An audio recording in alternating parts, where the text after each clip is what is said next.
The video game industry is overly saturated. Hot take, I know. There's so many releases that it's hard to even keep track of what a single publisher releases in a year. Square Enix alone released almost 30 games in 2022, and 4 of them were Final Fantasy. Some of these don't even sound real. What the fuck is a Dial Field Chronicle? Obviously, Square isn't the only guilty party in this, it's more so an issue across the entire industry. Games are announced way too early for a myriad of reasons, they're developed, advertised for about 5 minutes, released to the public, and, unless they're successful, are swept right under the rug into the next Steam sale or something. This growing problem in seeing games as the equivalent of a fucking disposable camera has kind of given me a goal on this channel. That being to shine a light on the games that are kind of shrugged off by bigger releases, and 2021's Scarlet Nexus by Bandai Namco is one such game. This shit had an entire anime, was released on everything save for the Switch for some reason, it even had a crossover with Tales for Arise, and yet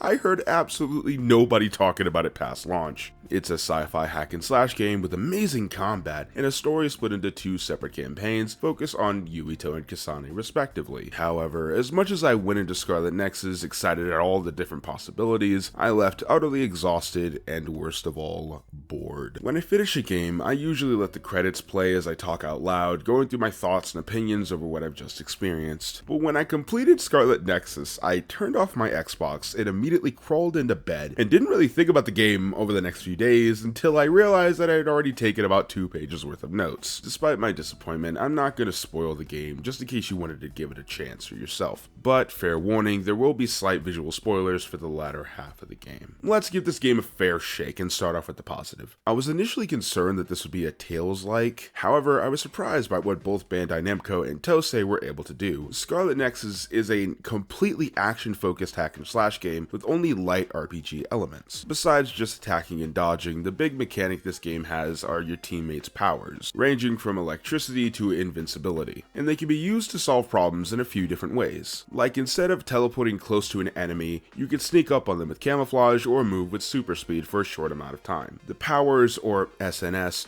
replaces team management entirely, and I was fine with this change of pace. It allows the player to become entirely focused on Yuito and Kasane's moveset. It's not on the level of a Bayonetta or a Devil May Cry, but I didn't expect it to be. Sure, it got repetitive at times, but all in all, Scarlet Nexus's gameplay was a nice surprise. Random battles aren't too annoying in their frequency, characters level up quite often, and save for the final dungeon, the game offers a sense of challenge without ever feeling like it's just throwing enemies at you. This soundtrack by Hayate Takada is fucking phenomenal. It's probably my favorite part of the game. It can range from funky electronic to peaceful piano, and then there's tracks that mix the two. The synth is so thick in this game that I could almost taste it. Kikuchiba's theme is so fucking chill, but then there's also these heavily undertones that creep in with the vocals. It's all so good, you have to listen to it for yourself. Takeda just so happened to compose World of Final Fantasy, another game developed by Tosei, and now I'm excited to play that game solely for its OST.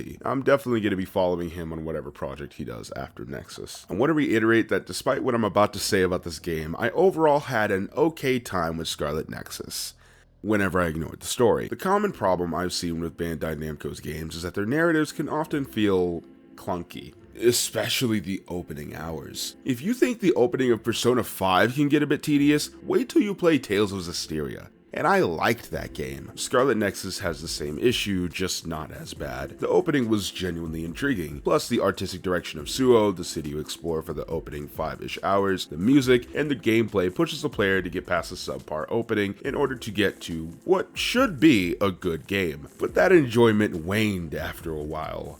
Hard. As somebody who loves games and stories in general, I hate to use this word, but the novelty wore off. I kept giving the narrative a chance, but by 10 fucking hours in, I had completely checked out mentally. The characters are interesting, but they're mostly in the background for the main story, save for a few key players. Everyone else is just kind of there, save for their Bond episodes, which would be alright if the Bond episodes were well done. Listen, I've established that I'm a Persona fan, I like leveling up friendships in games, but this is just kinda, They're not offensively bad, just boring. In the last 5 hours, I found myself just skipping the scenes altogether, just so I could finish the game quicker, which kind of defeats the purpose for optional side content. Most of my issue with this game is the writing. I'm not saying that I can write anything better, but good fuck is there some major people die when they're killed in this game. It all feels like a first draft, and not in a really funny way, more just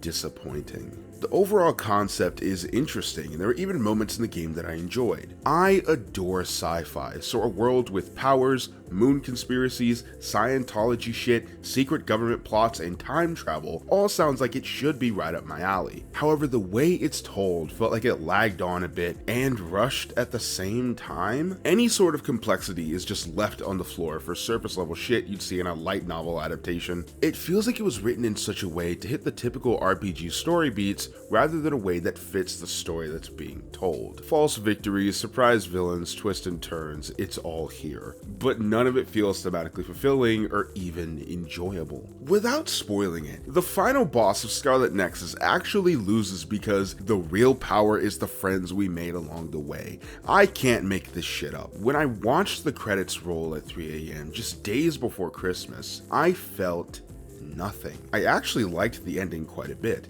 and as I scrubbed through the footage of my playthrough, I realized that there were some moments I enjoyed or were even surprised by, but none of it stuck with me. It's not really depressing to play like Gotham Knights was, it's more that it's just kind of fine. I should note that not every game needs to be entirely good or bad, nor do they have to be life-changing. Scarlet Nexus has an okay story, interesting characters, great hack and slash gameplay, and an amazing soundtrack. It's in this moment when I wrote this paragraph that I realized exactly what Scarlet Nexus actually is. Let's say that the JRPG genre is a shonen anime, a very popular one that's like 600 episodes long. If Persona 5, Final Fantasy X, or insert your favorite JRPG here are the best episodes of that series, then Scarlet Nexus and games like it are the filler episodes. That's not inherently good or bad. Filler episodes vary in what they offer. Let's be fucking real, every slice of life fan loves a good beach episode or a two-parter about the school field trip. That is essentially what Scarlet Nexus is, and that's fine. There's obviously people who love this game entirely, and maybe I would have too if I hadn't gone in with the mindset that I was discovering an underrated gem or whatever. Maybe intention is overrated. I mean, is it really possible to go into a piece of art with no preconceived notions whatsoever? Regardless of my needlessly drawn out overthinking, I don't believe that my opinion of Scarlet Nexus was altered by my mindset. At the end of the day, I went hunting for diamonds and it came out with some iron.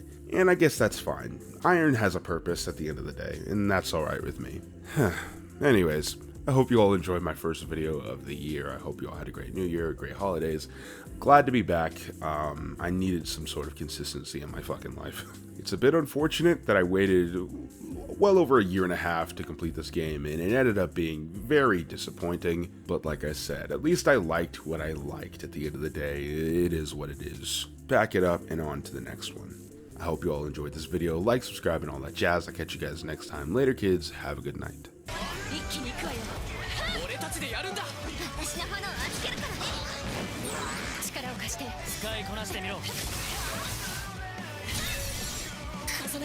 結び重ねる力と絆スカーレットネクサス超能力を使った反動がバンダイナムコ